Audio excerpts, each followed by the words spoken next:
Hey, bienvenue dans ton Yann et Frank. Aujourd'hui, les conspirationnistes avaient raison. Ben non, pas ça qu'on dit. Hey, mais le rapport sur la COVID, Nathalie Gréby en a parlé dans le journal. C'est quelque chose qu'on avait entre les mains la semaine passée, qu'on n'avait pas eu le temps de sortir de notre côté. Rapport de 520 pages du Congrès par rapport à la COVID.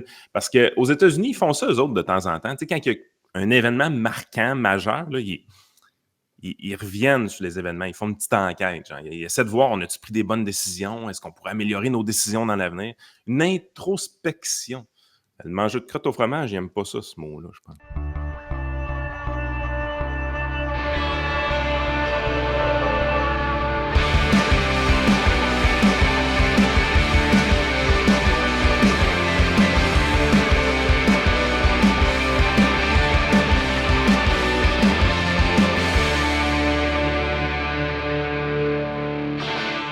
Écoute, avant de rentrer dans le vif du sujet, moi, le matin, là, j'étais comme, bon, là, il faudrait faire 8 shows parce que il y a trop d'affaires qui se sont passées en fin de semaine. Les Hey, gens Juan Soto, man! ben, on est à 700 quelques millions, là. Le gars est rendu plus populaire que des filles sur OnlyFans, là. Ah, mais je pensais à tout ce qui s'est passé avec la réouverture de la cathédrale Notre-Dame Hmm. à Paris, l'arrivée de Donald. Tu sais, La photo de Legault. la photo de Legault avec Donald Trump. Donald Trump Hey, qui l'a. Ben, attends un peu, je dois avoir y ça a-tu quelque été part. briefé, Legault, rien qu'un peu? Il y a quelqu'un qui a dit, là, quand Donald Trump va te serrer la main, là, il va vouloir montrer que t'es faible. Faut que tu fasses ton tough. Mon Legault, est-ce ben, pas Oh, pire. Il a pas eu l'air d'une chochotte, Legault. Là. Il a eu l'air tough. Il a eu l'air tough. Il a pas dû comprendre un esti de mot de ce que le bonhomme orange lui a dit, mais c'est pas grave. ben oui, le plus drôle, c'est ce qu'il dit là, dans son tweet. Là. Donc, c'est voici la photo. T'as Donald Trump qui le regarde, il a de l'air vraiment de dire c'est qui lui?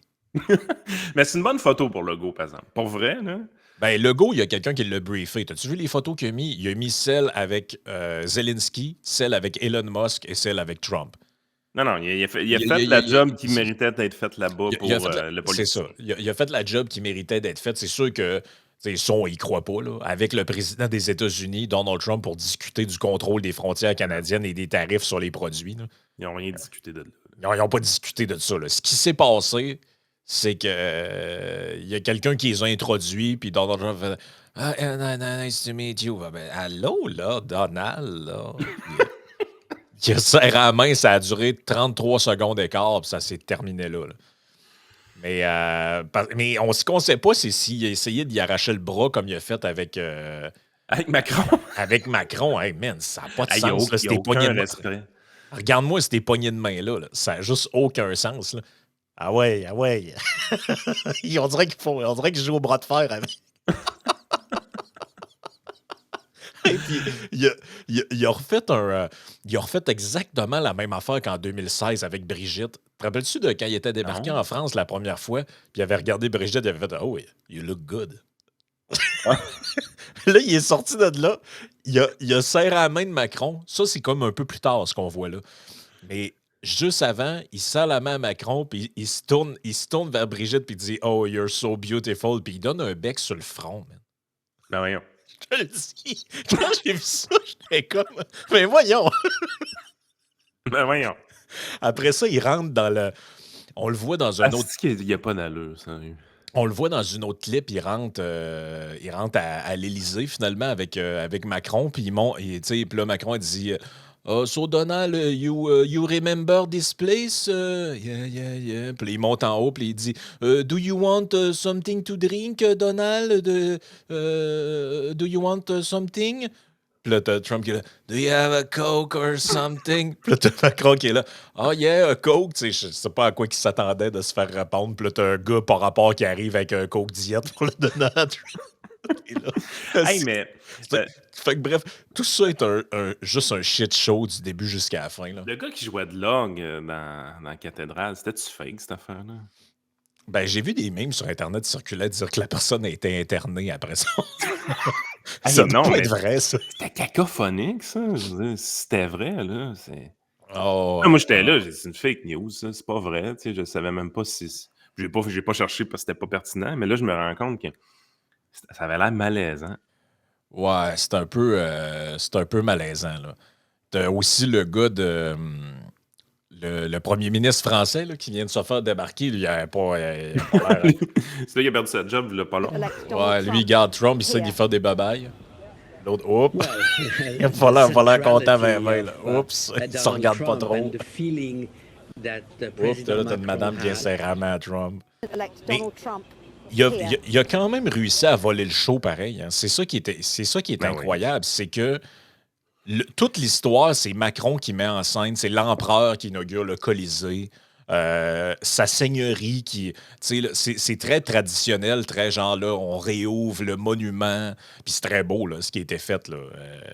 Ils ont un peu scrappé la vibe originelle de quand tu rentrais dedans, là, parce que quand tu rentrais dans la T'y as été, toi, cathédrale, hein?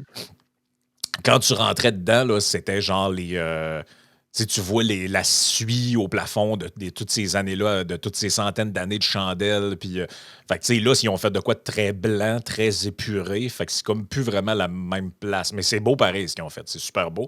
Mais tout ça pour dire que tout ce qu'on voyait en fin de semaine, sans exception, Trump rencontre le gars de l'Union de. Ben, Voyons c'est comment le il grand s'appelle. paradoxe, Frank. C'est les gens partout sur la planète détestent Trump. Tu sais, il y avait des sondages qui disaient que dans tous les pays, c'était Ouais. Kamala Harris qui aurait été élue Et et ils non pas voulaient tous se Trump. faire prendre en photo avec. Exact. C'est quand Puis, est-ce la fois que Biden est débarqué quelque part, vous avez vu un happening de même? c'est ça l'affaire. Sérieusement, pour vrai, que peu importe ce que vous pensez Barack, de ça faisait politique. ça, par exemple. Barack, ça faisait ça, mais Biden, il arrivait quelque part, puis la seule affaire que le monde se demandait, c'est bon, là, il va-tu partir dans le champ gauche, tu sais, ou il va-tu, genre, rester figé là? Là, tu sais, t'as un événement majeur qui est la reconstruction de Notre-Dame, l'inauguration de tout ça, et tout ce qu'on retient, c'est tous les gens qui voulaient, un par un, Zelensky qui arrive comme un enfant. Ah ouais, Donald, serre-moi la main, les photos. Legault, tu sais, tout le monde sur la terre. Ben, Tout le monde veut sa photo. il y a deux personnes qui étaient au centre de tout, Trump et Musk. Musk Hmm. aussi, là, vous avez sûrement vu les photos. oui. Tout le monde le regarde arriver en plein milieu du. C'est comme le prince qui arrive. T'es comme. Lui, il se paye un trip, l'enfer.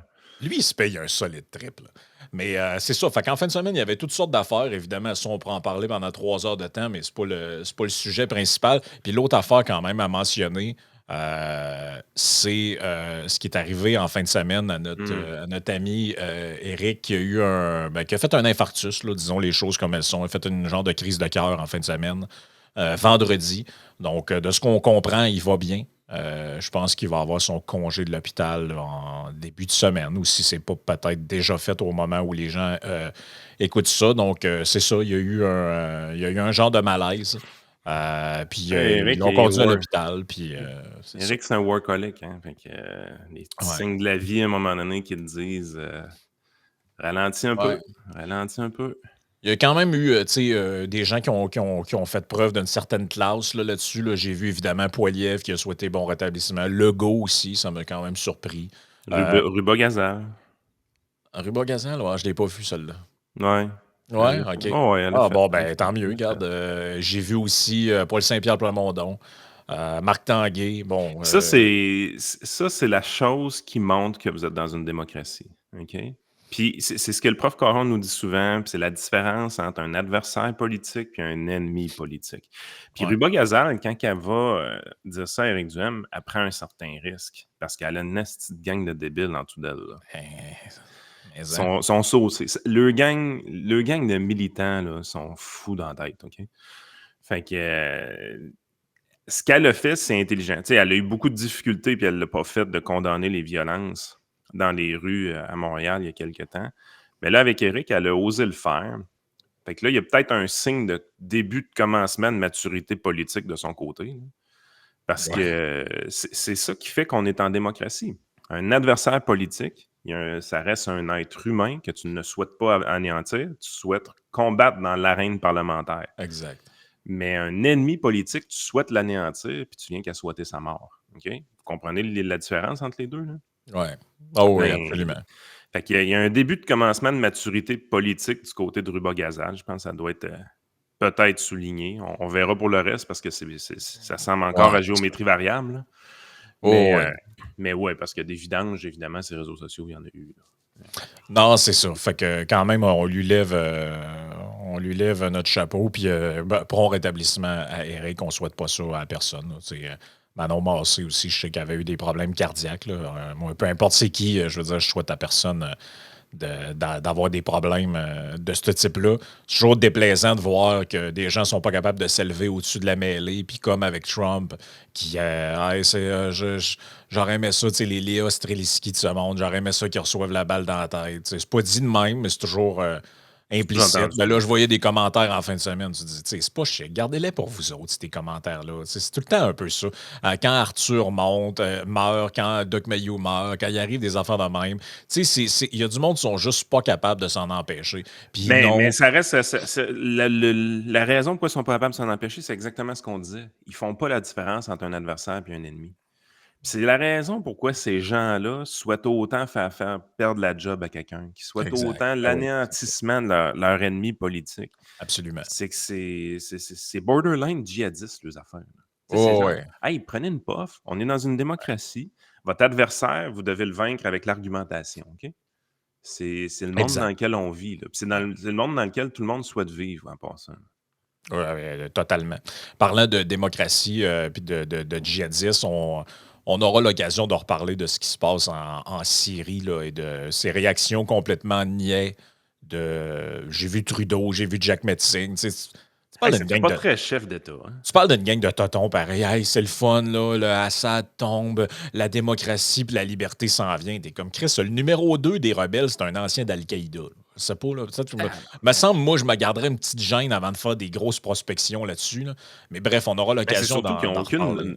Ils n'ont aucune notion de géopolitique. Non, c'est des ticounes. C'est des ticounes. Regarde la qualité des interventions d'un Trump ou d'un Lindsey Graham que j'ai vu passer sur Twitter sur justement la situation avec les Kurdes, les prisonniers d'ISIS qui étaient gardés en Syrie, l'enjeu de que ces gens-là soient relâchés par les rebelles, puis alors qu'ils étaient faits prisonniers dans des centres de détention là-bas, l'enjeu que ça pose pour la sécurité locale avec la Turquie et autres.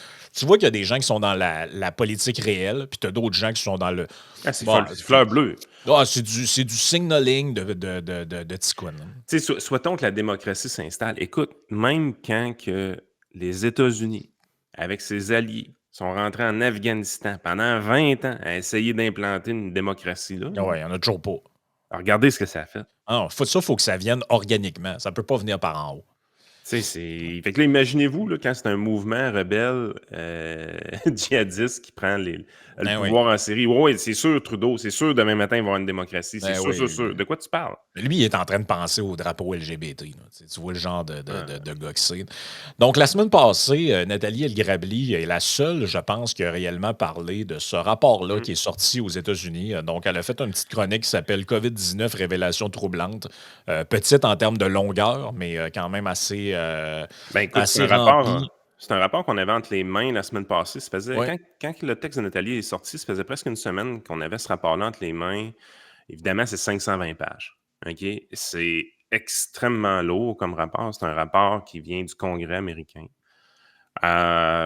Tu l'avais passé un peu dans GPT. J'avais fait un article un peu sensiblement pareil à Nathalie, mais j'ai pas eu le guts de le sortir. Fait que chapeau à Nathalie de l'avoir fait. Parce que, tu sais, à un moment donné, tu es là, tu te dis, j'ai-tu vraiment le goût d'être le premier à parler de ça? J'ai pas lu le rapport en détail. Ça me tente-tu, ça me tente-tu pas? Mais les 2 premières pages du rapport, il était malade, là. Non, juste les 2 premières pages étaient malades, là.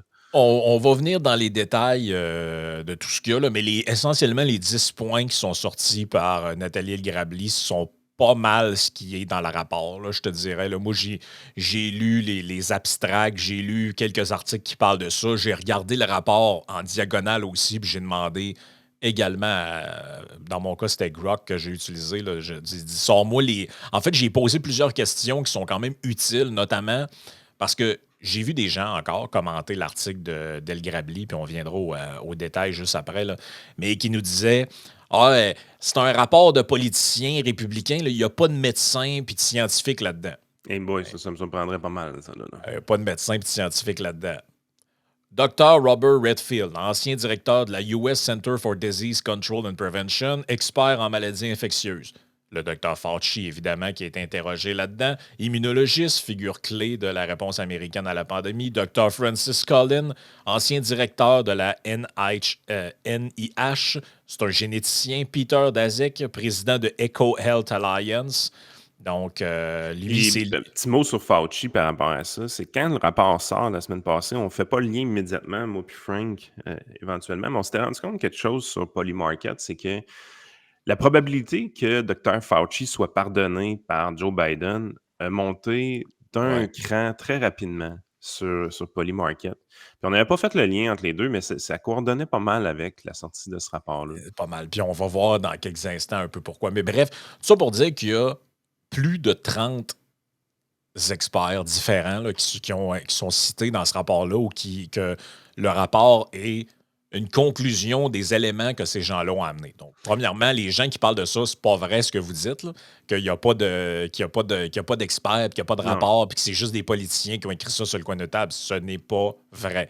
L'autre élément que j'aimerais dire par rapport à ça, c'est pas vous qui nous avez dit qu'il fallait se fier à ce que le gouvernement a dit? Ça, c'est le Ah, gouvernement qui parle, là. OK. Donc là, le gouvernement québécois, lui, il faut le croire. Le gouvernement canadien, lui, il faut le croire. Mais le gouvernement américain, lui, ce qu'il dit, c'est tout pas vrai. Ouais, mais c'est des républicains. OK. Ah, ben, OK. Fait que c'est ça l'histoire. C'est que dans le fond, le gouvernement dit la vérité quand la gauche est au pouvoir. Ouais, Et quand la droite est au pouvoir, le gouvernement, là, il faut s'en méfier. Il est ouais, dangereux. ouais, Ce qui sort comme rapport, c'est idéologique, ouais, biaisé. ouais. OK. On commence à Crime, comprendre. tu comprends, On, c'est bon. on commence à comprendre la mécanique qui est derrière la Mais chose. ce que vous devez comprendre, c'est que éventuellement, là, cette histoire-là de COVID-19, une démocratie en santé va faire un retour en arrière, va dire, écoute, là, ça a été un événement marquant dans la vie des gens. Hein, On a suspendu les règles démocratiques. Tu sais, les lois d'urgence, là, c'est une suspension des exact. règles démocratiques habituelles. Donc, la normale des choses est de revenir en arrière puis de dire est-ce qu'on a bien agi? Est-ce qu'on a exagéré? Considérant l'information qu'on avait, là. Ouais, Regarde, moi j'ai pas de problème à être clément envers ouais. quelqu'un qui agissait avec urgence au début de cette pandémie-là, en sachant pas qu'est-ce qu'il y avait entre les mains. Mais tout est dans comment je dirais ça? Tout est dans la manière de présenter les choses. Ben oui. Tu sais, le fameux 2 mètres, là, parce qu'il va y en être question dans quelques instants. Il y avait juste à dire, écoutez, non, on n'en a pas de preuve de ça, là, mais on pense que logiquement, c'est quand même mieux quand il y a un virus de se tenir à distance des autres, fait qu'on vous recommande de faire ça. Plutôt que de nous dire, non, nous, c'est la science, on sait ce qu'on fait, fermez vos Mmh. gueules, les complotistes. Là, t'es là, voyons, mais. Et finalement, ce qu'on comprend là-dedans, c'est que non, il n'y a jamais eu de science en Mmh. arrière de cette affaire-là. Il n'y a jamais eu de science vraiment derrière les masques. Il n'y a jamais eu de Ben science oui, c'est vraiment ça. sur la transmission, arrêter la transmission avec les vaccins. Puis, tu sais, Exact. il y a eu de la science sur plein d'affaires, mais à un moment donné, la raison pourquoi cet article-là d'El Grabli a été super populaire et que ce rapport-là fait un grand tabac présentement aux États-Unis, c'est extrêmement simple. Vous avez ostracisé beaucoup, beaucoup, beaucoup de gens. Exact. Mais tout part de là. Fait que les gens, là, tous les gens là, qui sortent le rapport là, cette semaine, là, puis qui disent Hey, told you so. Pensez-vous qu'ils l'ont lu? Non, ils ne l'ont pas lu. OK? Mais Puis non. oui, ils sont dans le biais de confirmation. Tout le monde a ses biais cognitifs. C'est un biais de confirmation. Mais Christy, ces gens-là ont tellement été ostracisés. Ceux-là qui émettaient des doutes envers les règles qui étaient utilisées, antidémocratiques, antilibérales, les règles illibérales qu'on mettait en place pour vaincre cette pandémie-là qui finalement était beaucoup plus bénigne qu'elle en avait l'air, ben, ce qu'on se rend compte aujourd'hui, c'est que ces gens-là, ils disent Hey, moi, je me suis fait ostraciser. Aujourd'hui, je vous fais un fuck you, ma gang de Christ. Ouais. C'est justifié, là. Ben ça, puis c'est parce que quand tu commences à dire à tout le monde que toi, tu fais la lutte à la désinformation, mais que tu en fais toi-même, c'est déjà, tu sais, c'est un peu l'histoire du pacte avec les gens qui, tu regardes leur Instagram, ils ont 42 000 photos d'eux autres à Punta Cana, puis en Italie, puis en Grèce, puis tout ce que tu veux, puis ils disent aux petits pauvres d'arrêter de prendre l'avion. Ben, Puis, tu sais, ce mais rapport-là, là, je veux dire, ça faisait une semaine qu'on l'avait entre les mains. Tu sais, on le sait, là, on est en train d'essayer de mettre un site de nouvelles en place, puis tout ça, mais tu sais, c'est pas quelque chose qu'on s'occupe à temps plein, là. Moi, avec mes 2 entreprises, Frank, on n'a pas encore le staff pour être hyper fonctionnel avec ça. On s'en va vers là tranquillement, mais on n'est pas rendu. Tout le monde le comprend. C'est une semaine qu'on a ça entre les mains. Il n'y a pas un journaliste au Québec qui en parle. Ça a pris Nathalie El-Grabli, qui n'est pas journaliste, elle aussi, qui a une job première qui est d'être enseignante. Non, c'est ça. C'est pas Nathalie El-Grabli qui est censée sortir ça. Je veux dire, si on vit dans un monde où il n'y a pas de désinformation et tout est... Je veux dire, ce rapport-là est disponible depuis plus d'une semaine quand Nathalie El-Grabli en parle. Avec les outils d'analyse technologique qu'on a qui sont liés à l'intelligence artificielle, c'était faisable pour les journalistes d'en parler. Je t'annonce que les journalistes ont choisi de ne pas en parler au Québec. Non, mais c'est toujours la même affaire. Donc, juste avant que je rentre dans les détails, souligner quand même notre nouveau commanditaire. Donc, on a... c'est fait. Oui, donc c'est fait. Donc, on a depuis... aujourd'hui, ça commence, notre nouveau commanditaire qui s'appelle TLF Dessin. Donc, TLF Dessin, c'est quoi? C'est... Là, on rentre vraiment dans la masculinité. Toxique. Donc, vous êtes dans le domaine de la construction. Vous avez besoin de concevoir des pièces sur mesure pour vos projets. Vous êtes un atelier de soudure, une entreprise de structure, d'acier, de ventilation, peu importe quelle discipline vous êtes dans le secteur du bâtiment. Là. TLF Dessin, eux, ils vous accompagnent dans la conceptualisation de pièces qui vont être essentielles donc à la construction. Ils ont fait quoi? Ils ont été dans des projets d'envergure, le pont Champlain, le REM à Montréal, la construction d'écoles. C'est une très grosse business. On est vraiment content de les avoir. Donc, contactez-les dès maintenant, TLF Dessin, pour bénéficier là, de leur savoir-faire. Puis, eux, ils vont satisfaire vos clients. C'est pas compliqué. Fait que n'importe quel domaine de la construction pour les entrepreneurs généraux, pour des travailleurs, eux sont vraiment là pour fabriquer puis concevoir des pièces sur mesure. Donc, spécial pareil, Frank, ça fait 4-5 commanditaires qu'on a dans le show. Là, on en a 3 présentement en vigueur. Puis il n'y a pas une pub gouvernementale encore dans ce show-là. Non, c'est ça. C'est ça qui est spécial. Donc, le rapport Final Report COVID Select Conclude 2-Year Investigation. Donc, OK, ils ont investi une enquête de 2 ans. Oui, c'est une enquête de 2 ans. C'est sûr que c'est pas aussi sérieux qu'un rapport des fact-checkers de Radio-Canada. Mais il faut quand même se le dire, c'est quand même un travail de longue haleine. Donc, c'est ça ici. Là. Vous avez toutes les informations. Vous allez sur oversight.house.gov et vous avez la liste des rapports, dont celui-là. Là, c'est un vrai site gouvernemental, Frank. C'est un vrai site gouvernemental. Donc, c'est pas un site louche là, de désinformation puis de mésinformation? Non, c'est pas un site de mésinformation, de ce que je comprends. Donc, on nous dit, c'est sorti il y a 7 jours, on nous dit aujourd'hui, le sous-comité spécial sur la pandémie a conclu son enquête de 2 ans sur la pandémie de COVID-19 et a publié son rapport final. Le rapport final servira de feuille de route au Congrès, au pouvoir exécutif et au secteur privé pour préparer et répondre aux futures pandémies. Depuis février 2023, le sous-comité spécial a envoyé plus de 100 lettres d'enquête, mené plus de 30 entretiens et dépositions transcrites, tenu 25 audiences et réunions et examiné plus de 1 million de pages de documents. C'est ce qui aurait dû être fait? Au Québec, attends un peu, nous autres, les réunions du... comment ils appelaient ça, donc, le petit comité d'urgence? Là, c'est ça, la cellule de crise. La cellule de crise. Ah oui, nous autres, on fait des réunions puis on prend pas de notes. Non, c'est ça, nous autres, il n'y avait pas de notes. Fait qu'on peut pas lire les documents, il n'y a pas de documents. C'est spécial pareil, hein? Les avis, te rappelles-tu de ça? Les avis de la santé publique étaient envoyés de manière orale au premier ministre. Hey, écoute, je crois autant à ça que la poignée que les gens pensent que j'ai dans le dos. Mais tu sais, je veux dire, la raison pourquoi ça a tout été fait de manière orale au Québec puis qu'il n'y a pas eu de note écrite, là, c'est parce que c'est des crosseurs, là. Ben oui, c'est aussi simple que ça. Donc là, j'y vais en rafale. Premier point, première conclusion du rapport, les origines de la COVID-19. Les mots sont importants. Le COVID est probablement apparu dans un laboratoire à Wuhan, en Chine. Ça, quand on disait ça pendant plusieurs semaines, comme c'était avancé par Trump, c'était une théorie du complot. Ben, tu pouvais faire fermer ta chaîne pour ça. Il y a des vidéos qui ont été enlevées de YouTube. Puis là, juste parce qu'on parle de ça, là, il va y avoir encore aujourd'hui une petite affaire pour en savoir plus, consulter le site officiel de telle affaire, pareil comme quand tu parles de climat et autres. Ce que je trouve intéressant, il y a 5 arguments qui sont soulevés en faveur de cette thèse. Premièrement, le virus possède une caractéristique biologique qu'on ne retrouve pas dans la nature. Deuxièmement, les données montrent que tous les cas de COVID-19 proviennent d'une seule introduction chez l'homme. Cela va en l'encontre des pandémies précédentes où il y a eu plusieurs événements de contagion. On dit ensuite que Wuhan habite le principal laboratoire de recherche sur le SARS de Chine, qui a pour habitude de mener des recherches sur les gains de fonction à des niveaux de biosécurité jugés inadéquats. Donc, dans le fond, qu'il y a des enjeux de sécurité à ce lab-là depuis longtemps. Ce qu'il y a à retenir aussi, c'est que ça ne veut pas dire que la Chine avait l'intention de contaminer la planète. Ça veut dire que la Chine, ou du moins le laboratoire chinois, était négligent. Exact.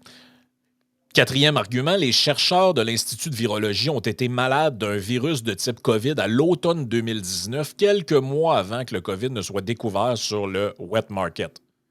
Donc, rappelez-vous l'histoire du pangolin, la chauve-souris, tout ça. Selon presque tous les critères scientifiques, s'il existait une preuve d'origine naturelle, elle aurait déjà fait surface.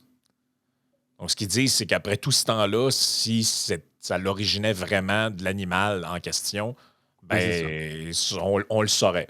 Donc là, je vous passe des bouts là, parce que c'est extrêmement fastidieux quand même. Là, on a des Mais tu vois que, je veux dire, quand on vous parle que les gens ont été ostracisés, là, ce qui vient d'être dit là, Frank l'a dit pendant plusieurs semaines, voire des mois, tu n'avais pas le droit de dire ça pas le droit. sur les réseaux sociaux. C'est ça. Pensez-y, là. Pensez-y. Autre élément très important du rapport, l'efficacité, l'efficience et la transparence de l'utilisation des fonds des contribuables et des programmes d'aide pour lutter contre la pandémie, y compris tout rapport de gaspillage, de fraude ou d'abus. Donc, eux, ils ont vraiment fait l'analyse la fameuse PCU. Là, il y en a eu aux États-Unis, là, ce que nous autres, on avait, les subventions aux entreprises pour pallier les salaires, etc. Eux, ils ont fait le point là-dessus. Les gouvernements fédéraux et des États ont connu d'importantes lacunes en matière de coordination, n'étaient pas préparés à superviser l'allocation des fonds d'aide, n'ont pas réussi à identifier suffisamment le gaspillage, la fraude et l'abus d'argent des contribuables pendant la pandémie.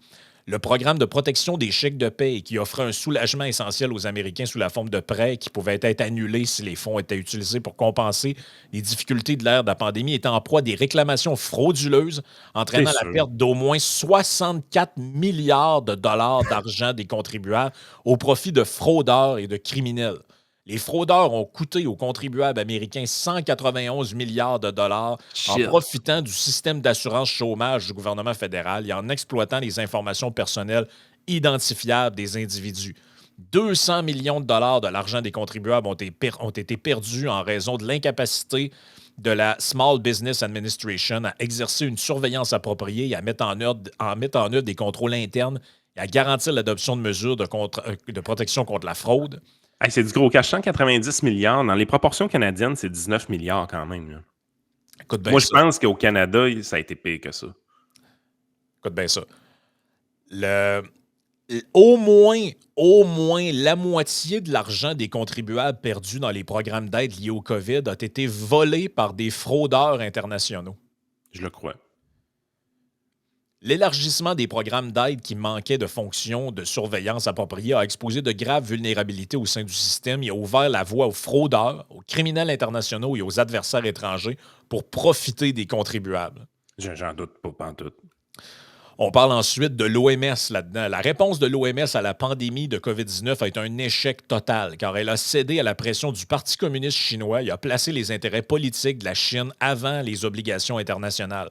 En outre, la dernière initiative de l'OMS pour résoudre les problèmes exacerbés par la pandémie par le biais d'un traité sur la pandémie pourrait nuire aux États-Unis. La distanciation sociale.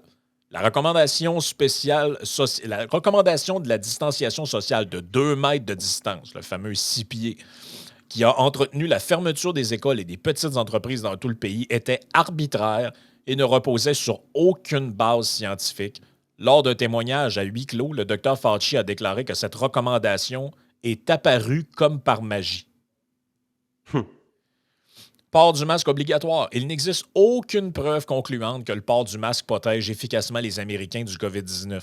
Les responsables de la santé publique ont changé d'avis sur, rappelez-vous, le fameux le truc d'Arruda. Nous autres, là, l'importance de ça, c'est que nous autres, on a tous suivi ça comme des petits chiens. Because. C'était ça. Les responsables de la santé publique ont changé d'avis sur l'efficacité du port du masque sans fournir aux Américains de données scientifiques, ce qui a provoqué une augmentation massive de la méfiance du public. Ça, c'est la clé de tout ça.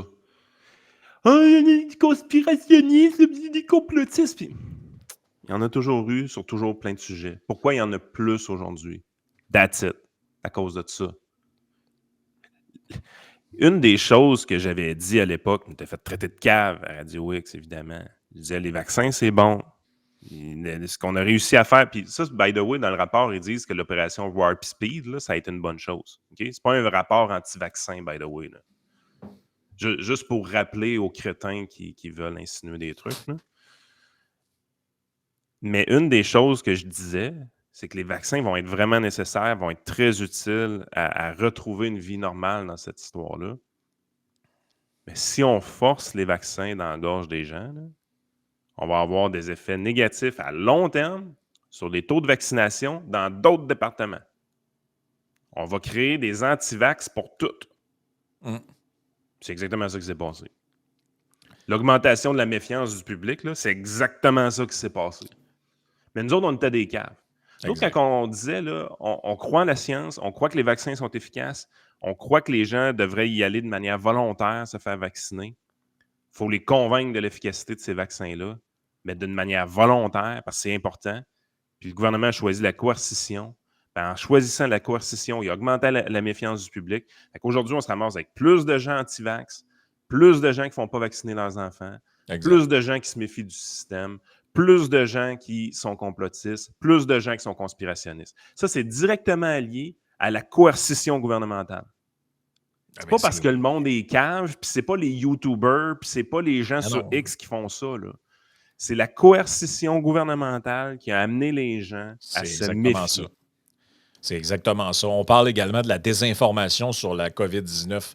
Les responsables de la santé publique diffusent ou ont diffusé de fausses informations par le biais de messages contradictoires, de réactions instinctives et d'un manque de transparence. Parmi les exemples les plus frappants de campagnes de désinformation généralisée, l'utilisation de médicaments hors indication et la théorie de la fuite en laboratoire ont été injustement diabolisées par le gouvernement fédéral.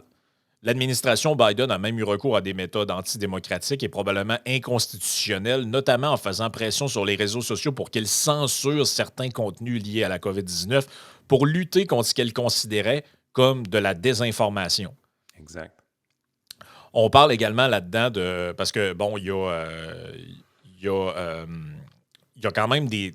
Le rapport est assez nuancé. Là, on souligne quand même le fait que l'opération Warp Speed qui a autorisé les vaccins de la COVID à être finalement mis en marche plus rapidement puis à enlever du red tape parce que c'était pas normal que ça prenne 5, 6, 10 ans Ça, c'est un des produit. gros features qui aurait été considéré comme un succès dans la COVID. Exact. Ben, ils disent également que c'est une bonne affaire que ça a été fait comme ça. Par contre, ce qu'on rajoute là-dedans, c'est que contrairement à ce qui avait été promis, donc dans le fond, ce qu'ils disent, c'est que pour convaincre les gens de se faire vacciner, on a exagéré les bienfaits de la chose alors que ce n'était pas nécessaire de le faire. Donc, on dit, contrairement à ce qui avait été promis, le vaccin contre la COVID n'a pas arrêté la propagation ou la transmission du virus. Et ça, c'est qu'il diminuait les symptômes des gens qui le contractaient. Exactement. Ben, finalement, comme c'était supposé d'être le cas. Là. On dit également... Puis, ce qui a été déplaisant là-dedans, c'est qu'en voulant forcer une coercition, le gouvernement... Les humains en arrière du gouvernement qui ont goûté au sang, qui ont goûté à la coercition sociale, ont viré autoritaire. Toute la gang, partout sur la planète. Okay? C'est pas un grand complot, c'est que c'est dans la nature humaine d'être comme ça. C'est la raison principale pourquoi nos démocraties sont remplies de check and balance puis de contre-pouvoirs. Okay?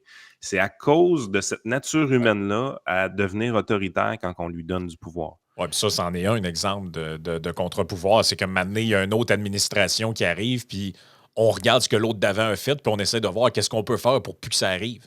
C'est ça, exactement. Fait que c'était très humain que nos dirigeants virent autoritaires comme ça la journée qu'on suspendait les règles démocratiques. Mais l'affaire, c'est que sais, à un moment donné, là, on a perdu dans toute cette histoire-là, moi, c'est ce qui me faisait le plus tilter, là. On a perdu le fil de c'est quoi qui était dangereux puis pour qui.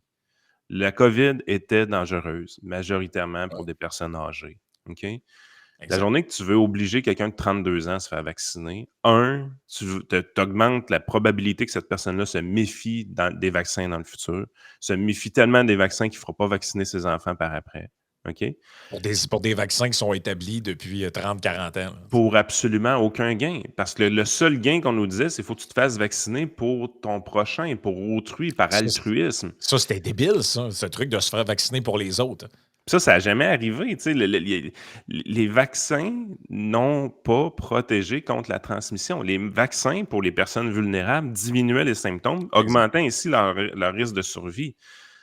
Je veux dire, les vaccins, là, ils auraient dû être volontaires et naturellement, les personnes âgées avaient très bien compris qu'ils étaient à risque. Naturellement, les personnes âgées auraient été vaccinées à un taux très élevé, puis on aurait obtenu dès le départ ce qu'on aurait souhaité depuis le début avec la COVID. Puis, by the way, je le dis, puis je le répète une autre fois, puis je ne sais pas si c'est dans le rapport, là, mais si la COVID avait commencé avec la version Omicron, là, donc une version très transmissible, mais plus bénigne, là, on n'aurait jamais Non, c'est ça. on se serait jamais ramassé dans nos maisons, là. Tu Exact. sais, il y a un docteur Lacroix qui a été censuré par l'Ordre des médecins au Québec, là, qui nous a dit souvent à Radio X, il dit: «Les virus, ils vont muter. Le but du virus, c'est pas de tuer son hôte. Le but du virus, c'est de survivre. Naturellement, les virus ont tendance à devenir plus transmissibles et moins, Ouais. violents». Exactement ce qui s'est passé avec la COVID-19. Exact. On souligne dans le rapport, là, j'essaie d'y aller rapidement là, pour qu'on passe au Patreon, là, mais on souligne aussi dans le rapport que la santé publique et les autorités ont sciemment ignoré tout ce qui avait rapport avec l'immunité naturelle. Donc, dans le fond, c'était anti-scientifique. Le fait que des gens, par exemple, ont eu la COVID et qu'on les soumette quand même à des systèmes de confinement, des restrictions de déplacement, tout ça, c'était complètement débile. Là. Un coup que tu l'avais eu, tu avais une protection naturelle contre ça. C'est ce que la science dit sur tous les virus. Moi, ce que j'ai Puis, aimé de ce rapport-là, sais-tu quoi? C'est que présentement, là, oui, il sert à plusieurs personnes à faire un gros I told you so. OK? J'ai été ostracisé, fuck you, ma gang de sacrement. Mais il y a une autre utilité qui est vraiment la bonne utilité pour ce rapport-là. C'est qu'à un moment donné, il va arriver une autre pandémie. Puis cette pandémie-là va être gérée de manière complètement différente. Je me rappelle qu'on avait fait de quoi par rapport à la Suède aussi. Puis ce qui ouais, était écrit dans le rapport du côté suédois, c'était la chose suivante. Ben, c'était pas la Suède qui avait fait le rapport, là, mais c'était en analysant ce qui s'était passé du côté de la Suède. Historiquement, l'OMS gérait les pandémies de la manière que la Suède l'a traité. Historiquement, on n'utilisait pas beaucoup de coercition au niveau de la gestion des pandémies. La gestion pandémique de la COVID-19 a été beaucoup plus basée sur les méthodes chinoises et coercitives d'un régime communiste et autoritaire. Et c'était une nouveauté dans le cadre de la gestion pandémique de l'OMS. Ben, exact. cette nouveauté-là, il faut la crisser au Ah non, il vidange. faut crisser au vidange, carrément. Donc, on parle également de l'impact sur les entreprises. 160 000 entreprises qui ont fermé durant la pandémie. 60 ont été classées comme permanentes. Donc, des fermetures définitives. Ils n'ont pas réussi à se relever de ça. On dit que l'impact sur les travailleurs était démesuré.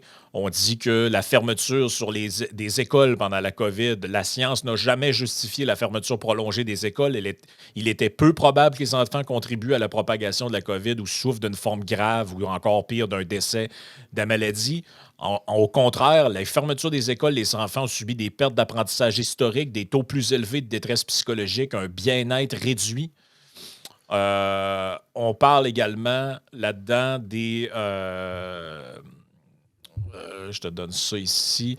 On parle également, peut-être en terminant dans ça, justement de ce que fait la Réserve fédérale américaine, donc le fait d'imprimer de l'argent. Évidemment, vous comprenez, imprimer au sens métaphorique. Là, il n'y a pas une imprimante avec des billets qui revolaient de partout. Qui a amené Mais l'inflation. on reconnaît dans ce rapport-là que bon, ça a quand même permis d'éviter un grave ralentissement économique à ce moment-là. Par contre, c'est ce qui a contribué à créer cette inflation-là vertigineuse et hors de contrôle. Donc, Combien de fois j'ai été traité de cave pour dire ça? Oui, mais Combien de fois j'ai été traité de c'est cave pour dire ça? malheureusement pour eux, c'est la vérité. Fait que ceux qui veulent se faire une tête là-dessus, allez le lire, le rapport, allez voir les grandes conclusions, allez voir ce qui est dit là-dedans. Faites-vous votre idée. Est-ce que ça a plus d'allure ce qui est écrit là-dedans? Ou ce qui est le mieux, c'est notre vision québécoise de on crisse un couvercle sur la marmite, on fait comme si Mmh. ça n'avait jamais arrivé, puis on se dit, man, qui aurait fait mieux? Puis ce qui est vraiment bizarre dans cette histoire-là, c'est que présentement, les sondages nous disent qu'on changerait de gouvernement. Ce serait les péquistes qui prendraient la place de François Legault. Puis les péquistes n'ont aucun appétit pour retourner là-dedans. Ben non, C'est mais ils ça qui peuvent. me fascine. Et à part le Parti conservateur du Québec, il n'y a personne qui peut réouvrir ce dossier-là parce qu'ils ont tous quémandé à quatre pattes le gouvernement d'en faire encore plus que ce qu'il faisait. Rappelle-toi de Dominique Anglade qui urgeait Ah, le gouvernement du Québec de faire un passeport vaccinal. D'ailleurs, c'est écrit aussi là-dedans que les obligations en cette matière, il n'y avait aucune justification scientifique de faire ça. Mais bref, là, il faut passer ouais, sur on Patreon, là, exagère, là. parce que là, on exagère. On est trop Euh, généreux matin. Rappeler en terminant nos deux autres commanditaires, évidemment, Range Brand pour avoir un t-shirt comme Yann a sur le dos en ce moment et Ready for Canada pour toutes vos demandes en matière d'immigration, que ce soit pour vous personnellement, pour votre entreprise, des travailleurs temporaires, pour quelqu'un que vous avez rencontré à l'étranger, pour un ami, peu importe qui ça peut être. C'est toujours un service qui va vous aider, un service clé en main. Donc, c'est compliqué, là, les demandes d'immigration. Donc, c'est par là qu'il faut passer. Sur ça, on passe dans la partie Patreon. On a une flopée de vidéos et de trucs à faire jouer qui est assez longue. Et si on a le temps, si le dieu du podcast nous le permet, on va parler de Hawk Tour et de sa fameuse crypto-monnaie qu'elle a lancée finalement et qui a arnaqué finalement plein de monde avec ça. Un classique de Pump and Dump. Ouais, un classique pump and dump. D'ailleurs, on parle de crypto-monnaie aujourd'hui sur pilulerouge.ca. Une petite entrevue avec Joe Hamel qu'on a faite cette fin de semaine. Donc, je vous le suggère ardemment. Hein.